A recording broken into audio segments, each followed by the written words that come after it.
Do you know what TDEE is? Well, it's basically your total daily energy expenditure.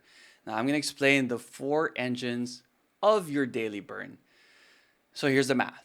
TDEE equals BMR plus NEAT or NEAT plus EAT plus TEF. Okay? So this is a simple calculator. You just have to put your age, your sex, height, weight, and activity level per day. So are you sedentary, light, moderate, very active, or athletic? Okay, and it would calculate your TDE. This is just an estimate. Okay. Now let's break down the four components. Essentially, BMR is your basal metabolic rate. So that is driven mostly by your lean body mass plus age, sex, and genetics. So building and keeping good muscle around your body raises your BMR over time. So that's where resistance training comes in. And crash diets actually lower it. Okay, so don't go on a crash diet. NEAT. Okay, a lot of people don't focus on this, but essentially it's your non-exercise activity thermogenesis. So these are things like walking, standing. So I have a standing desk right here. So I stand when I'm working, taking the stairs instead of the elevator, fidgeting, doing your chores, how active your work is throughout the day, or are you sitting all day, those kind of things, okay? This can swing by hundreds of calories a day, depending on how active you are throughout the day. So here's a great lever. So you want to have a step target per day. So when you're taking breaks, maybe walking meetings would be great. Standing more. Yeah, it's the easiest burn to add without really working out hard. And you don't need to recover as much compared to working out.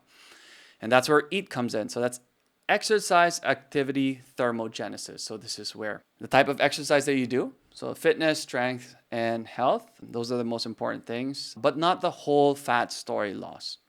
Okay. Essentially, EAT is the calories burned during intentional workouts like lifting, running, classes, sports, etc.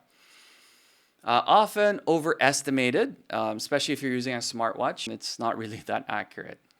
So you want to train for performance and muscle. And the more, again, muscle you have, the more you will need to burn calories because your BMR will actually go up. Okay, so don't just think of the calories that you burn during EAT, but what it actually will give you, which is a higher basal metabolic rate. Okay, and lastly is TEF, or Thermic Effects of Food. Protein, if you eat protein, about 20 to 30% of those calories you burn actually. Okay, far above carbs and fat. I think carbs is about 10%. Fat's between 0 to 3. I can't remember exactly, but I know I talked about it in another video, so check that out. And even alcohol, but alcohol that doesn't mean that you should be taking alcohol. In fact, you burn more of the calories from the alcohol that you drink than carbs and fat. So the lever here is have a high protein diet, higher protein as much as possible.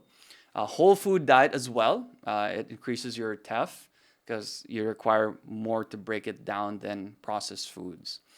Okay, so if you want to learn more about this, guys, the HoliFit takeaway is if you want to remember one thing, you don't have to outtrain a bad day. Most of your burn is BMR, about 60 to 70%.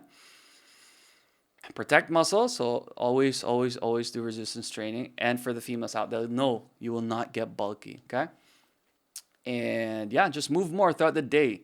That's through NEAT, and use EAT to get stronger. So by building more muscle and increasing your BMR. So it's really twofold. It's really great. And eat more protein so your TEF stays up there as well. So train smarter, not harder. If you want to learn more, guys, check out my other videos. And if you want this, reach out and we'll send this to you, or check out our website. It's somewhere there.